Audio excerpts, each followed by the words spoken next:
हरि बोल गिरि गोवर्धन की जय, गिरिराज की जय, परमेश्वर भगवान শ্রীকৃষ্ণ की जय, गिरिधारी की जय।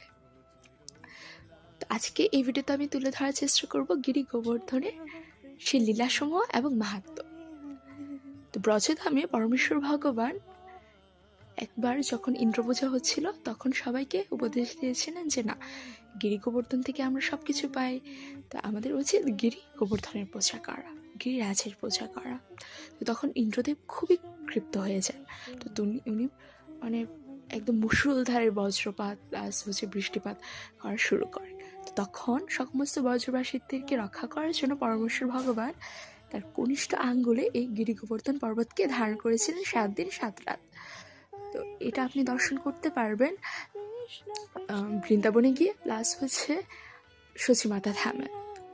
তো আমি সচিমাতা ধামে গেছিলাম, তাই ভাবলাম যে কিছুটা ভিডিও করে নিই, প্লাস পরিক্রমাও করি, প্লাস একটু কীর্তন করি। তো আপনারা অবশ্যই যাবেন সচিমাতা ধামে। তো তাছাড়া আর কি মাহাত্ম্য রয়েছে আপনি যদি খেয়াল করেন তাহলে বুঝতে পারবেন যে আপনার লাইফে যত কঠিনতম সিচুয়েশন আসুক না কেন, আপনি যদি পরমেশ্বর ভগবানের ছত্রছায়ায় ওনার শ্রীচরণে নিবেদিত হন, তাহলে ভগবান আপনাকে সমস্ত বিপদ থেকে রক্ষা করবে। তাছাড়া গিরি গোবর্ধনকে বলা হয় শ্রেষ্ঠ হরিভক্ত, কারণ তিনি পরমেশ্বর ভগবানের শ্রীচরণে স্পর্শ পেয়েছিলেন।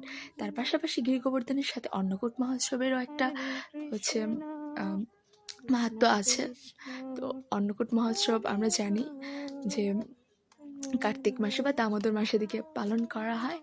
আরেকটা কথা বলা আছে পদ্মপুরাণে যে কেউ যদি গিরি গোবর্ধনের পূজা পরমেশ্বর ভগবান শ্রীকৃষ্ণের বিশেষ কৃপা করতে। জয় গিরি।